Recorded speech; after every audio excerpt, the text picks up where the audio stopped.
एक एक अक्षर हे परतत्वाशी अनुसंधान साधणार आहे. एकेका अक्षरात आहे माझा रमाकांत, असं तुकोबराय म्हणतात. प्रत्येक अक्षरामध्ये भगवंत दिसावा म्हणून आज ज्ञानेश्वरी हातात घेतली की माऊलींनी त्यांचं सगळं तेज ज्ञानेश्वरीमध्ये ठेवलंय आपण म्हणतो. त्यामुळे ज्ञानोबांची ज्ञानेश्वरी हातामध्ये घेतली की जीवन धन्य होणार आहे त्या क्षणाला. एका हरिपाठासाठी ज्ञानोबरायांचे जितके पाय पकडावेत, जितके आभार मानावेत तेवढे कमी आहेत. एवढे अनंत उपकार आहेत त्यांचे आपल्यावरती. माऊलींची 750वी जयंती वर्ष आहे यंदाचं. असा एक महात्मा, असं एक विभूतिमत्व या मातीला विठ्ठलपंतांनी आणि आई रुक्माईनी दिलं की समाजामध्ये अमृताची संजीवनी माऊलींनी उतू घालवली. 12व्या शतकामध्ये ब्रह्मविद्येचा सुकाळ केला. इथं विश्वाचे आर्त माझ्या मनी प्रकाशले अवघेची झाले देह ब्रह्म असं म्हणून सगळ्या जगाचं दुःख आपल्या हृदयात घेतलं. 16 वर्षाच्या लेकरांनी अमृतासारखं ज्ञान जगामध्ये पाझरवलं, अमृतासारखं ज्ञान जगाला दिलं. आणि 21व्या वर्षी पांडुरंग परमात्म्याची परवानगी घेऊन माऊली चैतन्य रूपाने अजरामर चैतन्य रूपाने आहेत, पण देह पंचभूतामध्ये पंचतत्वामध्ये भूमितत्वाला विलीन केला. समाधी अवस्थेमध्ये गेले. जगद्गुरु संत श्रेष्ठ श्री तुकोबराय वैराग्याचे राग रसिक भक्तीचे पुतळे असलेले, वैराग्याचे पुतळे असलेले, ज्ञान वैराग्य आणि भक्ती यांचं युतीपर्व ज्यांनी, खरं तर युतीच आहे ती ज्ञान भक्ती आणि वैराग्याची गाथेच्या रूपाने मांडली असे तुकोबराय. निळोबराय असतील, नामदेव महाराज असतील, शांतीब्रह्म संत श्रेष्ठ श्री एकनाथ महाराज असतील, या सगळ्या संत मंडळींनी एकच कामना केली, एकच. स्वतःचा व्यक्तिगत स्वार्थ नाही.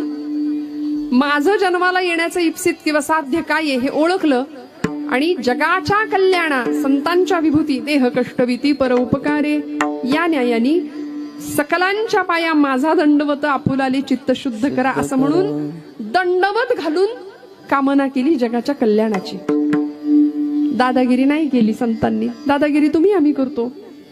संतांनी दादागिरी नाही, संतांनी दंडवत घातलं आणि जगाच्या शाश्वत कल्याणाची कामना केली. भगवंताचं व्यापकत्व, भगवंताचं स्वरूप हे ओळखलं, देवाला पाहिलं या मंडळींनी. आपण सगळी मंडळी रोज भक्ती करतो, रोज कथा कीर्तन जरी ऐकत असलो, रोज भजन पूजन नामस्मरण संकीर्तन प्रवचन सगळं करतो, पण आपण देवाला पाहिलंय का? पाहिलंय का मावशी? इकडे पाहिलंय देवाला? देवाला नाही पाहू शकलो आपण. कुणी म्हणेल देव नाहीच आहे. आता त्यांच्यासाठी हे कीर्तन किंवा हा सोहळाच नाहीये. देव आहे की नाही अशाच चर्चा अजून बुद्धिवाद्यांच्या चालल्यात. जाऊ दे, त्यांना बुद्धीचे फाटे फुडत बसू देत. आपल्याला काय करायचंय? आपल्याला माहितीये ईश्वरी सत्ता अशी काही आहे की जी वृक्षाचेही पान हाले त्याची सत्ता राहिली. हंता मग कोठे देखवी ऐकवी एक नारायण तयाचे भजन चुको नये. अनंत रूपाने नटलाय. घटाघटामध्ये त्याचं अस्तित्व आहे. विठ्ठल जळी स्थळी भरला रीता ठाव नाही उरला असं सगळीकडे त्याचं व्यापकत्व आहे, सगळीकडे त्याचं अस्तित्व आहे, सगळीकडे भरून उरणारा भगवंत आहे. मग आपण त्याला पाहू शकत नाही. मग मर्यादा आपल्याला आहेत. आपण त्याला पाहू शकत नाही. काहींना देव कळतो पण मिळत नाही, काहींना देव मिळतो पण कळत नाही, काहींना देव मिळतो सुद्धा आणि कळतो सुद्धा, काहींना मिळतही नाही आणि कळतही नाही. विठ्ठल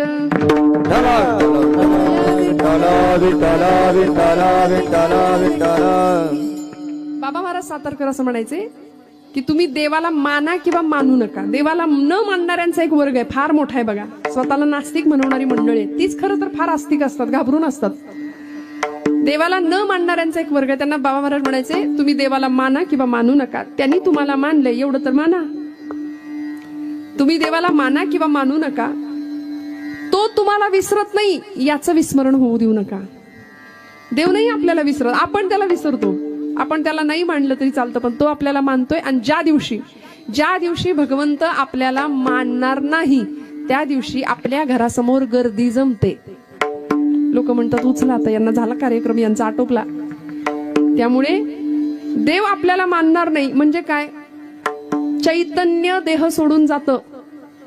माऊलींनी त्या चैतन्याला ओळखलं, माऊलींनी त्या चैतन्याचा शोध घेतला आणि त्याचा परिणाम असा झाला की माऊलींना देव दिसला, तुकोबरायांना देव दिसला, निळोबरायांना देव दिसला, माझ्या नामदेवांना देव दिसला. दिसला नाही तो जेवलाच त्यांच्याबरोबर येऊन नाचला कीर्तनामध्ये.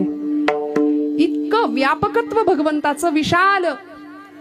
फक्त आम्ही मंडळी त्याला पाहण्यामध्ये कमी ठरतो. अर्थात याचं कारण असं आहे, जीव शिवाचं नातं हे अभेद आहे हे आम्ही विसरतो आणि जीव जन्माला आल्यानंतर शिवाला विसरतो. मी कुठून आलोय हे गावच विसरून जातो तो, आणि इथं आल्यानंतर इथल्या मायाजाळामध्ये इतका फसतो की मी कोण याचा विसर जीवाला पडतो आणि दुःखाच्या भोवऱ्यामध्ये जीव सापडतो. आज तुम्ही आम्ही सगळी कीर्तनासाठी येऊन उपस्थित आहात, जागेपणी कीर्तन श्रवण करताय. संतांनी आम्हाला प्रत्येक श्वास जागृतीचा घ्यायला शिकवलंय. बघा, उपनिषदांचं म्हणणं आहे, उत्तिष्ठत जाग्रत प्राप्य वरांनी बोधत. संतांनी सांगितलं काय उपकार केले आमच्यावर, काय सांगू आता संतांचे उपकार. मज निरंतर जागविती. जाग केलं संतांनी. मग आम्ही झोपलोय का? तुम्ही म्हणाल ताई आता कीर्तनाला सुरुवात झाली, आता काही एवढ्यात झोप नाही लागत. जरा मग थोड्या वेळाने ब्रह्मानंदी टाळी लागते, एखाद्या डुलकी निघते कीर्तनात. कारण कीर्तनामध्ये ती बया येते, तिला निमंत्रण द्यावं लागत नाही, ती येते. तिला म्हणे राम रावणाच्या युद्धामध्ये रामाचा वरदान होतं. रावणाच्या आधी रावणाचा एक भाऊ मारला गेला आणि त्याचं नाव होतं कुंभकर्ण. त्याला 2 बायका, एकीचं नाव जागृती, दुसरीचं नाव निद्रा. मग ती जागृती नावाची पत्नी सती गेली, उरली निद्रा देवी. ती रामांकडे आली आणि रामप्रभूंना म्हणाली, मी कुठं जाऊ, मी काय करू, माझा नवरा तर गेला निघून. तेव्हा म्हणे रामप्रभू तिला असं म्हणाले, तू आता कथा कीर्तनात जात जा. म्हणून ती इथं येते. जसे देवाचे म्हणजे देव त्याच्या भक्ताला शोधायला येतो, तशी ती त्याच्या भक्ताला शोधायला येते, तिच्या भक्ताला शोधायला येते. आणि हे कुठल्याही रामायणात शोधू नका, मिळणार नाही. हे ऐकिवय. पण भगवंत जसा प्रिय आहे ना, तशी आम्हाला ती सुद्धा निद्रा देवी सुद्धा फार प्रिय आहे. आणि ती कीर्तनामध्ये बरोबर येते. कारण कीर्तनी बैसता निद्रे नागविले.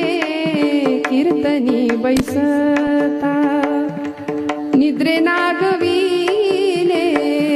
मन माझे गुंतले, मन माझे गुंतले. विषया सुख अमृताहुनी गोड. नाम तुझे देवा, नाम तुझे देवा. अमृताहुनी गोड, अमृताहुनी गोड.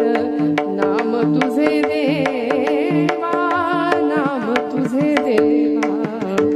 कीर्तनी बैसता निद्रे नागविले. मन माझे गुंतले. विषय सुखामध्ये आम्ही इतके रमलो, त्यामुळे आम्हाला कीर्तनामध्ये ती निद्रा देवी त्रास देते.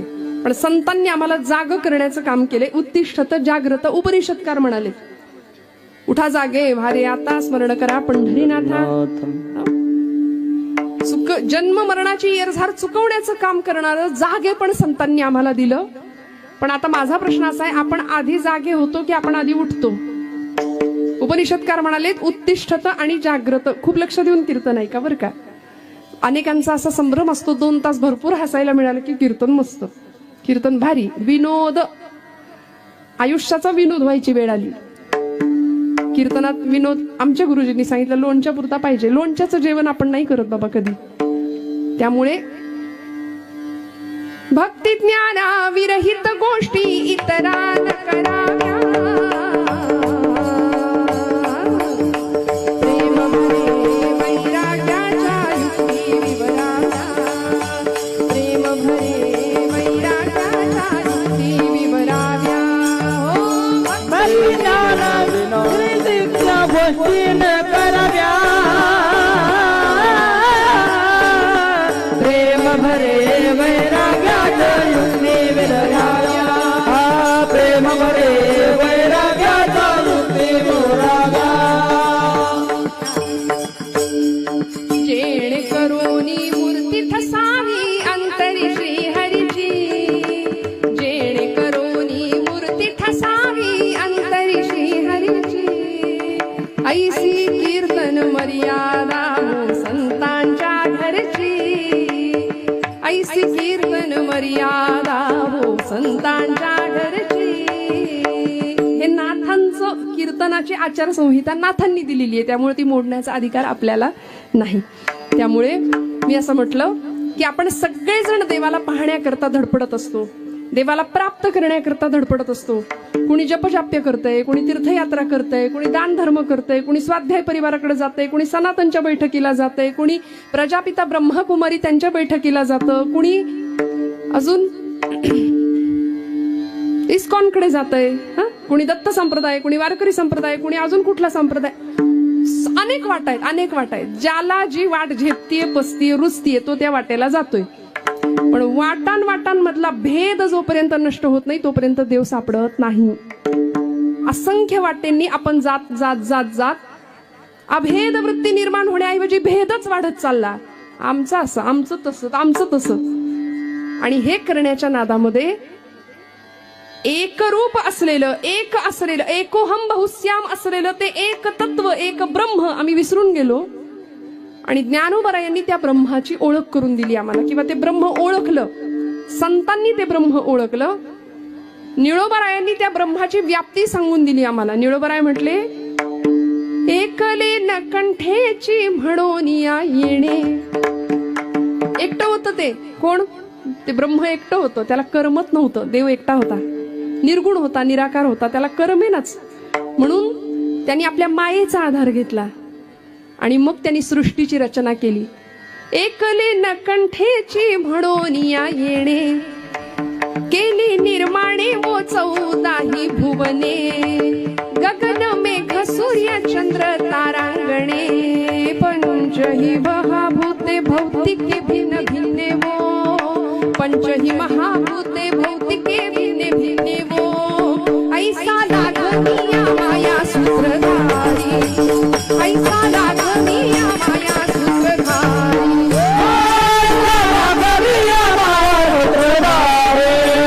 ऐसा लागनिया माया सूत्रधारी,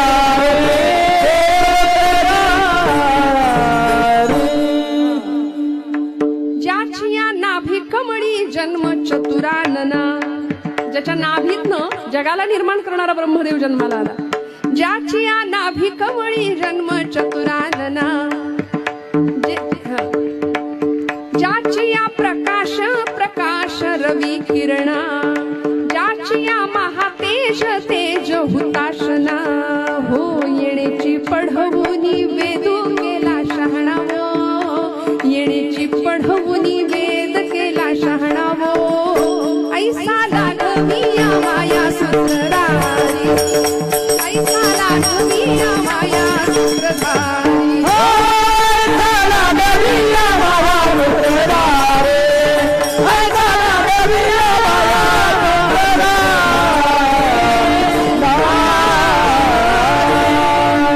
मग तो माया सूत्रधार आहे. त्या भगवंतांनी सृष्टीची रचना केली आणि त्या सृष्टीमध्ये त्याला पाहायचा आपण विसरून गेलो. भगवंतांनी आम्हाला जन्म दिला, सृष्टी निर्मिती केली. त्या सृष्टीमध्ये स्वतंत्र अस्तित्व म्हणून सगळ्या सजीव सृष्टीमध्ये मानव नावाचं प्राणी किंवा ते मनुष्यत्व आम्हाला दिलं मिळवून, मानव देह दिला. आणि हा जीव ज्यावेळी जन्माला आला ना, मनुष्य देहामध्ये असू दे, तो जीव शिवापासून मी जन्माला आलोय ही भावनाच विसरून गेला. मी कुठून आलोय हे विसरल्यामुळे सोहम सोहम करणारा जीव इथं आल्यानंतर कोहम कोहम कोहम कोहम करायला लागला.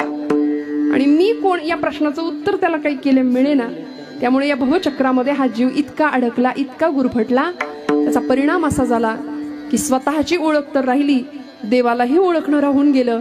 जीवाशिवाची गाठ पडली नाही आणि दुःखाच्या भोवऱ्यामध्ये वासांसी जीर्णानि यथा विहाय नवानि गृह्णाति नरोपराणि, तथा शरीराणि विहाय जीर्णान्याति संयानि नवानि देहि.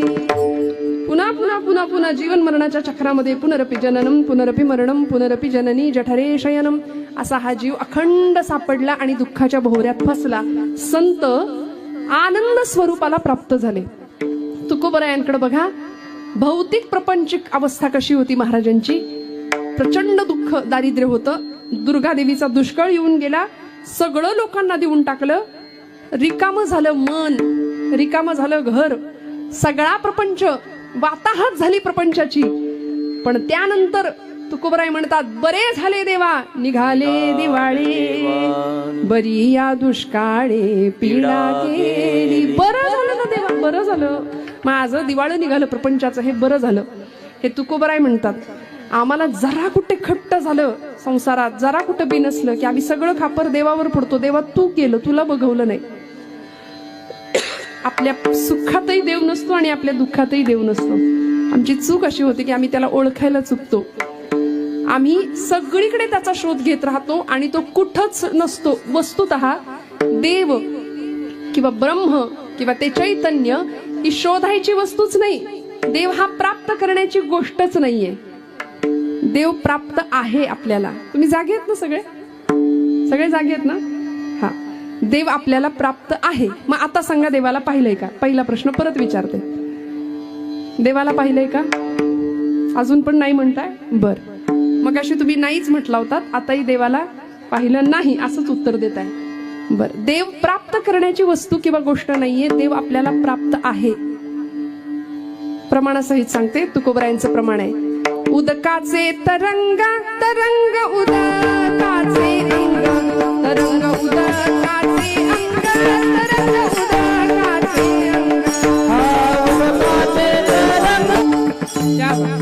उदकाचे तरंग तरंग उदकाचे अंग, तैसे तुम्हा आम्हा झाले एकी एक सामावले. तुकोबरायांचं प्रमाण आहे, उदक म्हणजे पाणी, उदकाचे तरंग पाण्यावरचा तरंग. तो पाण्यापेक्षा वेगळा आहे का? पाण्यावरचा तरंग तो वेगळा दिसत असला तरी तो पाण्याचाच अंश आहे ना त्याच्यामध्ये. उदकाचे तरंग तरंग उदकाचे अंग, तैसे तुम्हा आम्हा झाले एकी एक सामावले. जसं पाणी आणि पाण्यावरचा तरंग एकमेकांपासून वेगळा नसतो, तसा शिव आणि शिवापासून निर्माण झालेला जीव हा शिवापासून वेगळा नसतो. विठ्ठल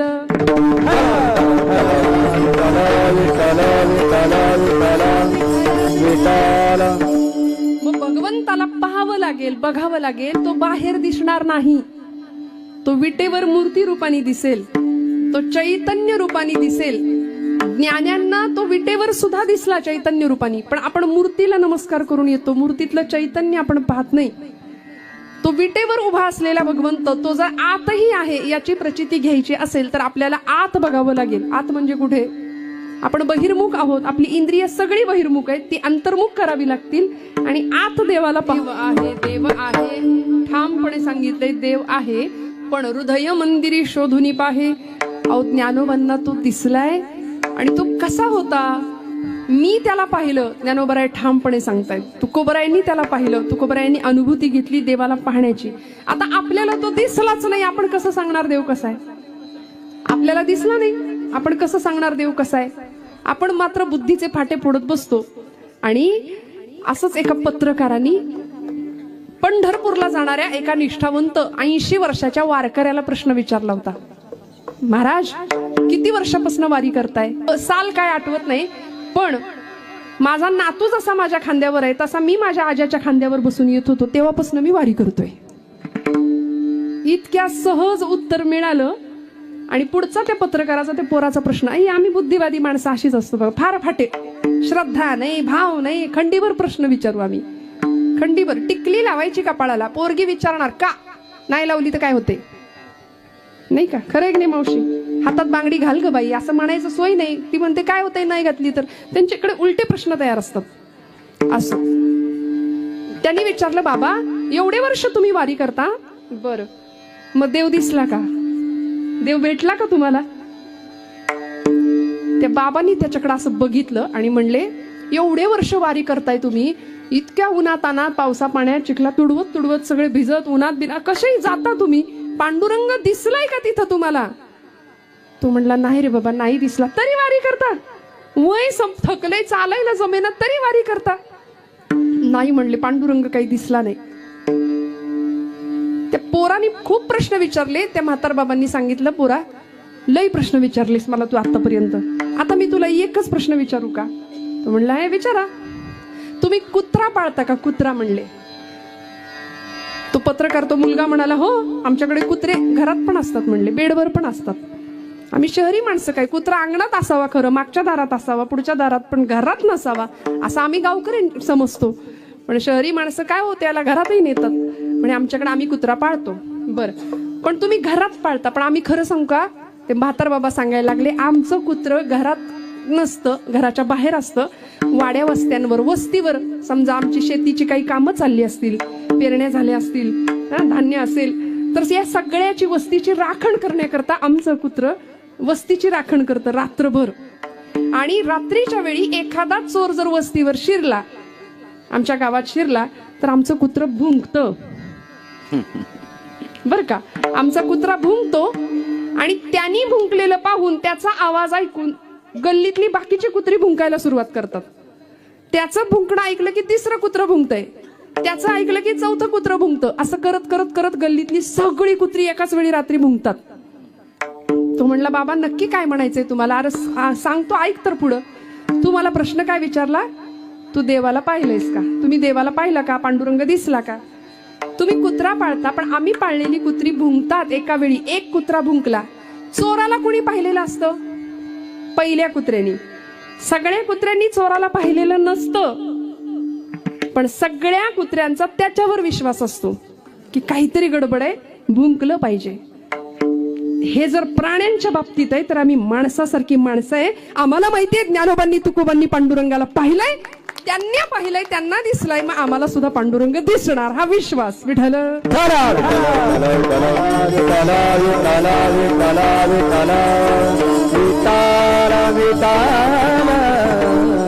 मग देवाला पाहायचंय. आता इथपर्यंत विषय संपलेला आहे. देव दिसेल ना?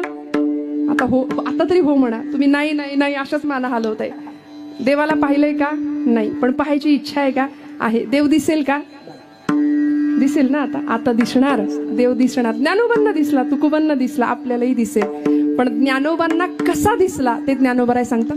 सत्य ज्ञानानंत गगनाचे प्रावरण, तो हा रे श्रीहरी नाही रूप गुण वर्ण जेथ, किंवा नाही रूप वर्ण गुण जेथ, तो हा रे श्रीहरी पाहिला डोळे भरी, पाहता पाहणे दुरी सारोनिया.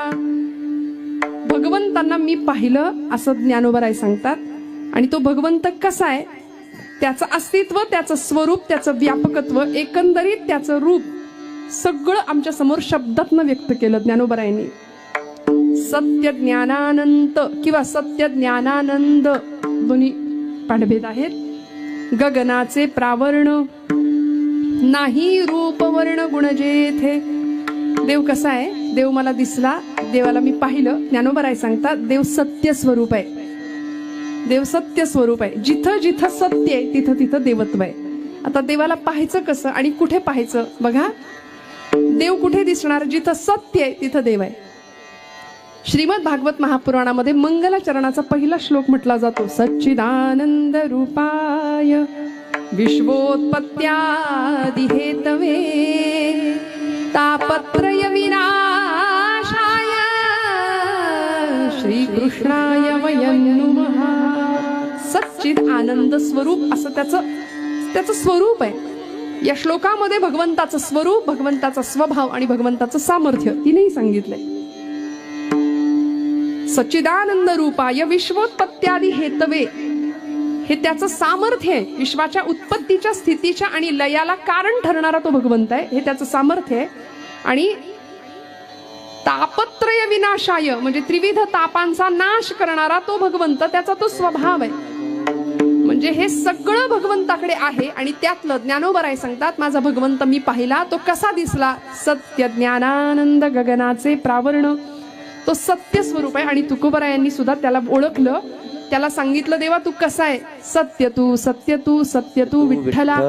कागा हा दाविला जगदाकार. या जगामध्ये, सृष्टीमध्ये सत्य जर काही असेल ना, तर देवा ते तू आहे किंवा तुझं रूप आहे. मग असा सत्य स्वरूप परमात्मा ज्ञानोबरायांनी पाहिला. भगवंताचं स्वरूप सांगितलं. सत्य ज्ञानानंद, ज्ञान स्वरूप भगवंताचं.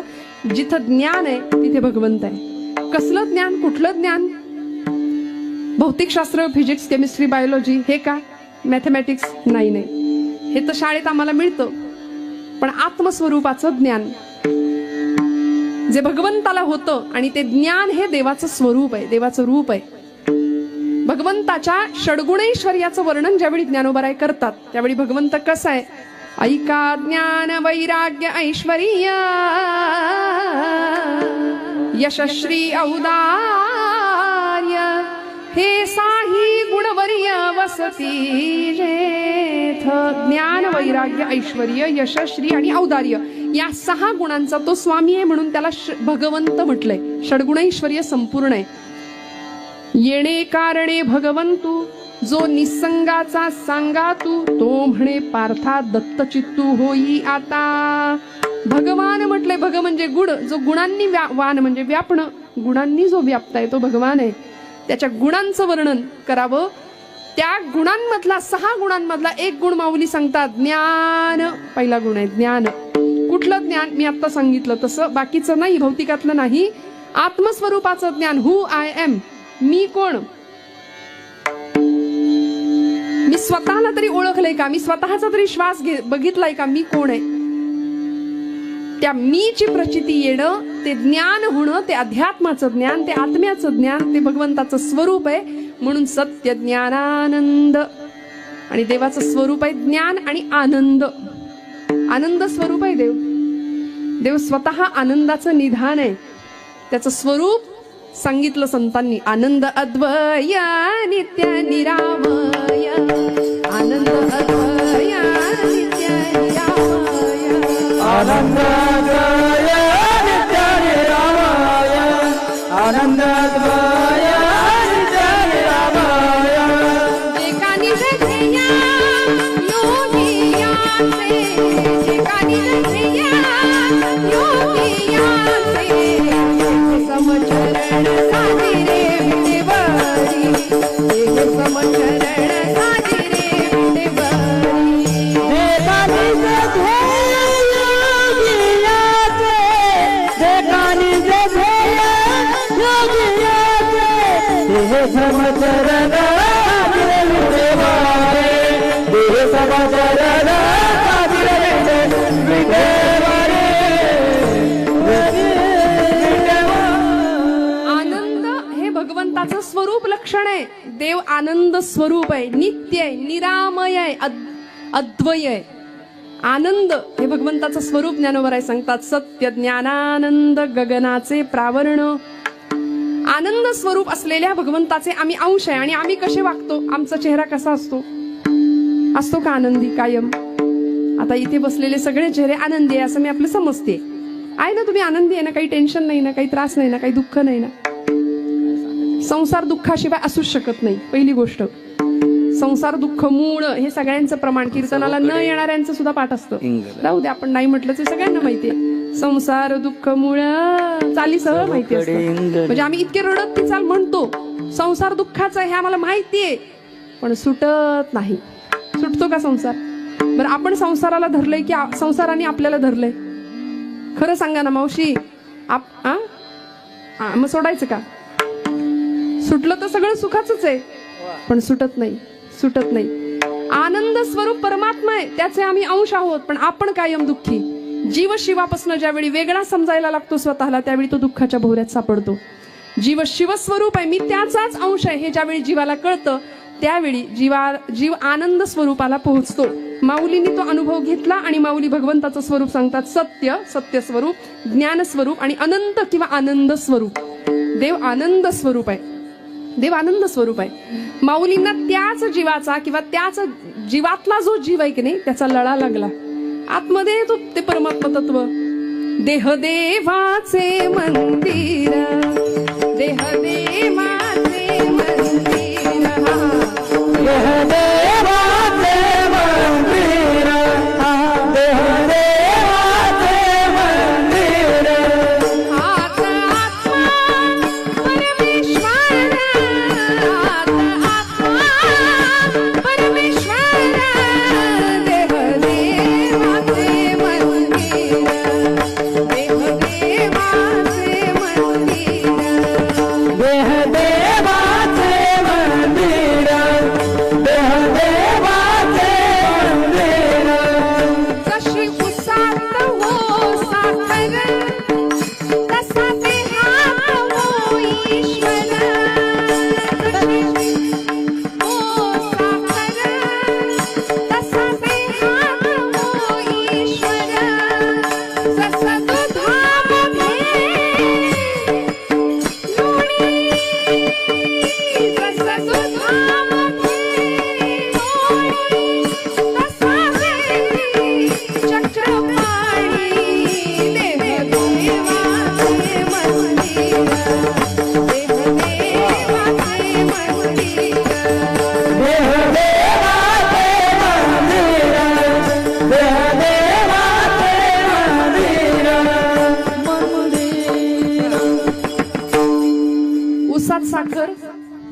आहे आहे ना, पण दिसत नाही.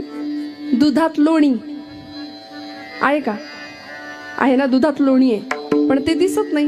मग ते दिसण्याकरता काय करतो आपण? दुधातलं लोणी दिसण्याकरता विरजण लावण्यापासून ते ताक जितकं चांगलं आपण घुसळू. आता हे घुसळणं बिसळणं सगळं गेलंय. नवीन आमच्या मुलींना पिढ्याला काही माहिती नाही. रेडी ताक मिळतं, रेडी दही मिळतं, रेडीमेड तूप मिळतं. आता हे दही कधी करायचं आणि त्याचं ताक कधी करायचं एवढा वेळ कुणाला आहे, नाही का? पण या सगळ्या प्रक्रियेतून जे मंथन होऊन प्राप्त होतं, मंथुनी नवनीता तैसे घे अनंता. काय सुंदर प्रमाण दिलं ज्ञानोबरायांनी. मंथुनी नवनीता तैसे घे अनंता, मंथुनी नवनीता तैसे घे अनंता, मंथुनी नवनीता तैसे घे अनंता, मंथुनी नवनीता तैसे घे अनंता, मंथुनी नवनीता तैसे घे अनंता, मंथुनी नवनीता तैसे घे अनंता, मंथुनी नवनीता तैसे घे अनंता, मंथुनी नवनीता तैसे घे अनंता. वाया व्यर्थ कथा सांडी मारू, वाया व्यर्थ कथा सांडी मारू. हरी मुखे म्हणा, हरी मुखे म्हणा, हरी मुखे म्हणा, हरी मुखे म्हणा, हरी मुखे म्हणा, हरी मुखे म्हणा, हरी मुखे म्हणा, हरी मुखे म्हणा. माया रे कथा सांडी मारू, माया रे कथा सांडी मारू. हरे मुखे म्हणा, हरे मुखे म्हणा, हरे मुखे म्हणा, हरे मुखे म्हणा, हरे मुखे म्हणा, हरे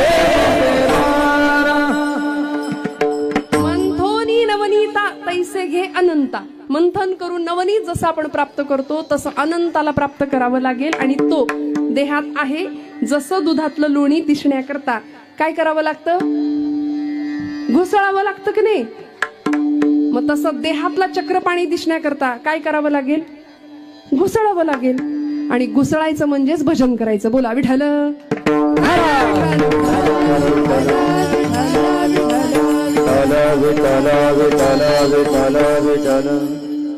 घुसळणं म्हणजे भजन आहे.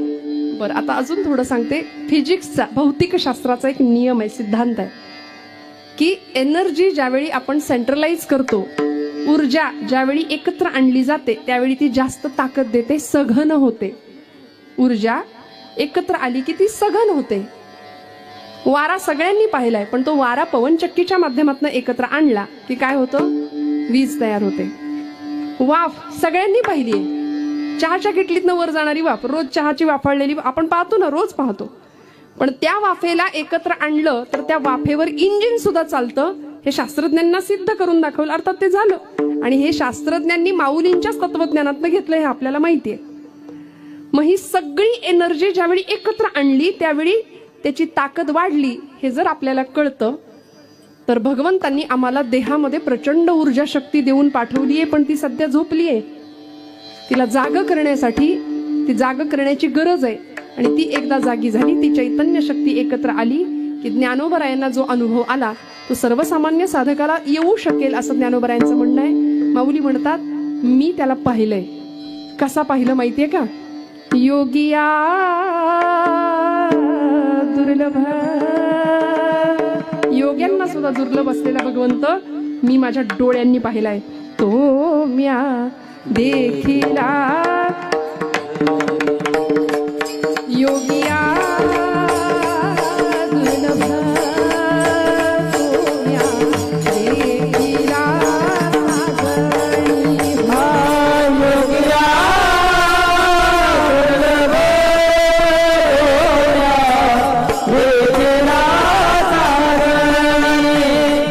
योगिया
अद्वैताचा अनुभव घेतला. फिटला संदेहानी माले तुझे पण देखिला देखिला माये देवांचा देव. बर कसा पहिला सांगू का? अनंत रूपे अनंत वेशे अनंत रूपे अनंत वेशे देखिला व्याप्यासी बाप लक्ष्मादेवी वरू गुण वाणली तैसी गोम्या देखिला सासरी गोम्या देखिला सासरी योगिया दुर्लभ योगिया दुर्लभ गोम्या देखिला सासरी गोम्या. माऊलींनी सांगितलं मी त्याला पाहिला. तो कसा आहे त्याचं स्वरूप सांगितलं. सत्य ज्ञानानंत गगनाचे प्रावरण. गगनाचं आच्छादन त्यांनी घेतलंय. जणू काही सगळ्या जगावर त्याचं पांघरुण आहे. सगळ्या जगाला त्याचा आधार आहे. आधार आहे की नाही त्याचा? पण आपण त्याच्यापासून लांब राहतो.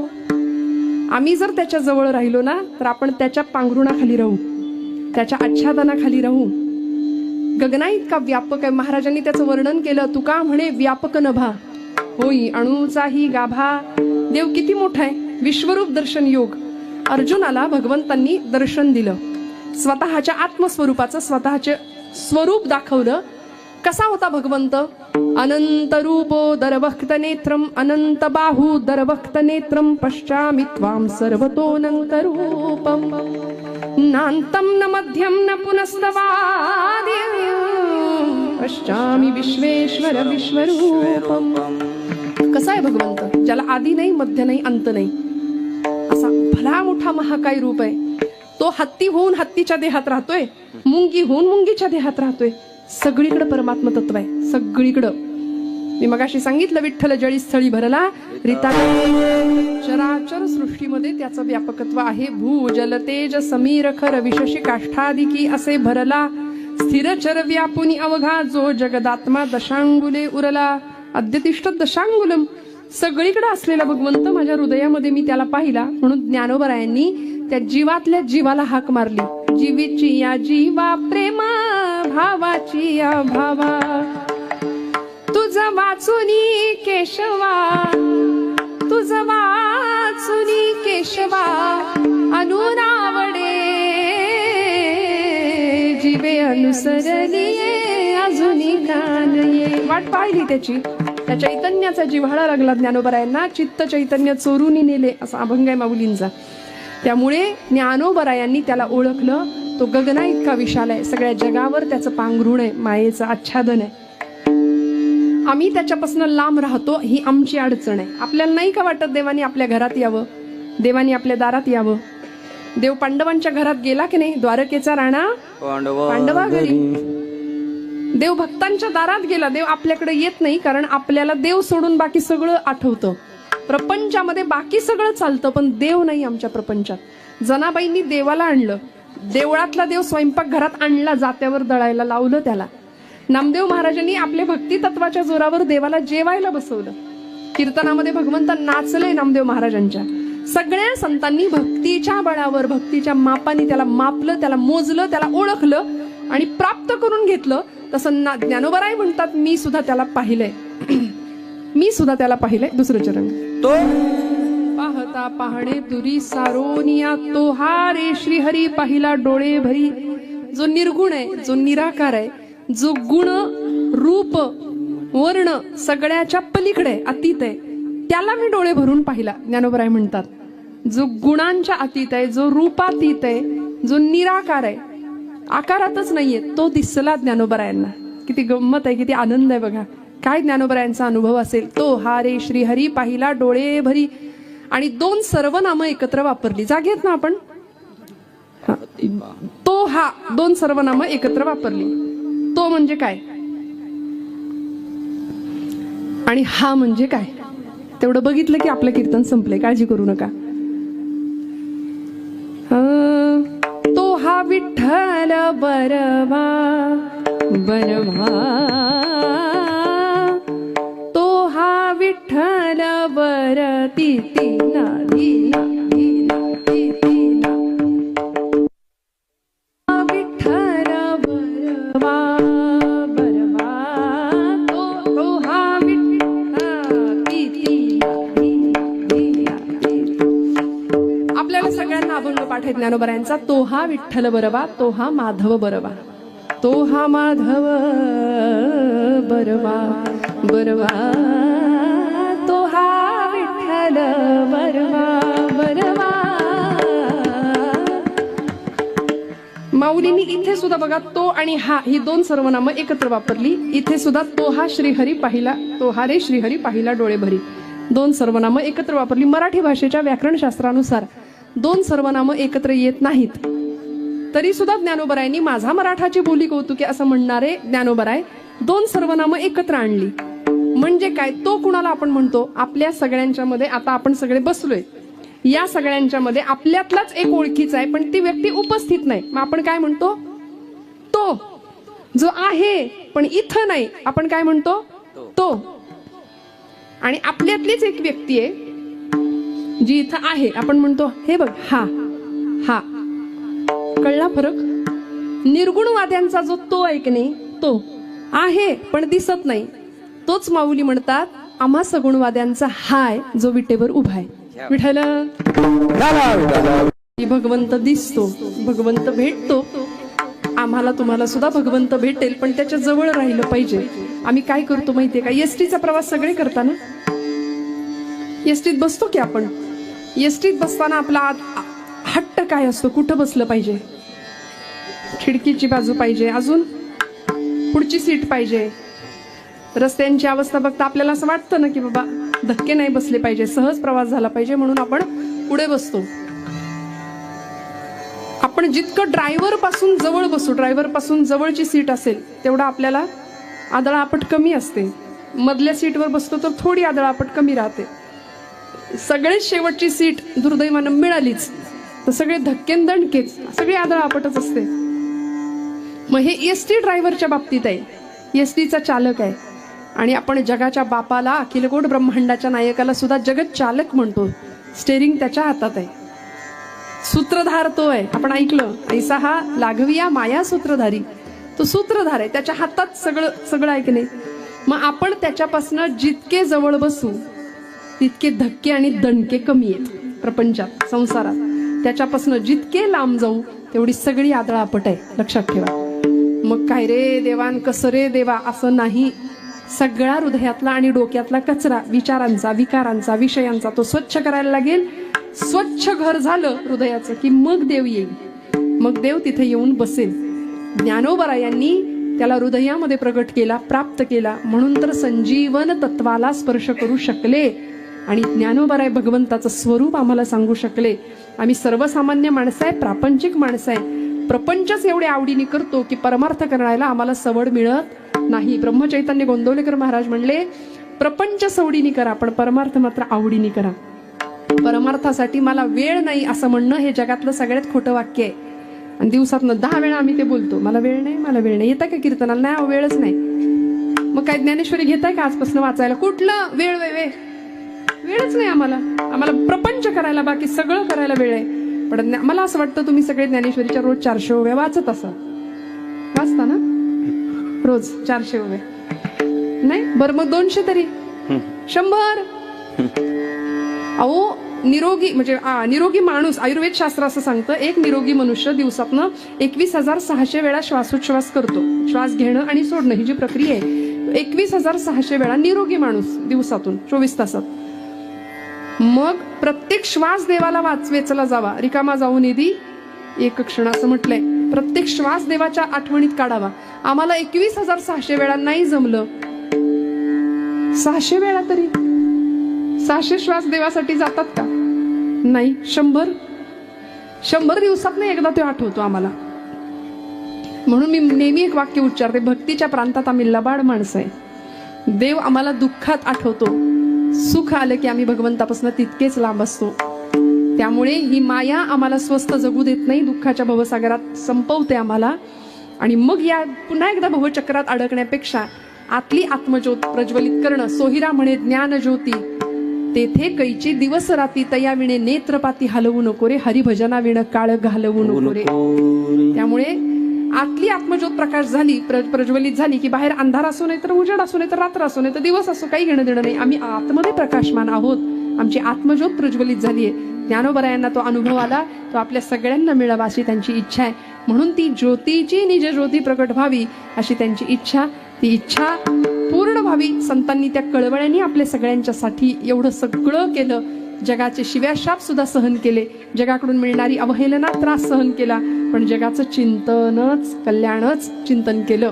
त्यामुळे माऊलींच्या या अभंगाला यथाशक्ती यथामती स्पर्श करण्याचा प्रयत्न केलाय. भैरवी म्हणायचे का, झालेली सेवा भगवंत चरणावर समर्पित करते. बोलत असताना काही वेडवाकडं गेलं असेल तर मोठ्या अंतकरणाने क्षमा करा. वेळेत कीर्तन संपवले असं म्हणजे तुम्ही असं म्हणू नका मला की थोडं पुढे मागे झालं. थोडंसं माझ्याकडून बऱ्याचदा मागे नाही पुढंच जातं, पण तरी सुद्धा आज बऱ्यापैकी संपवण्याचा प्रयत्न केलाय. आपण सगळी मंडळी माझ्यापेक्षा वय ज्ञान आणि अनुभव या सर्व बाबतीमध्ये श्रेष्ठ आहात, ज्येष्ठ आहात. सगळ्यांच्या चरणावर सर्व वारकरी ज्येष्ठ साधक उपासक सगळ्यांना नमस्कार करते. उत्तम अशी ध्वनी व्यवस्था दादा आपण दिली.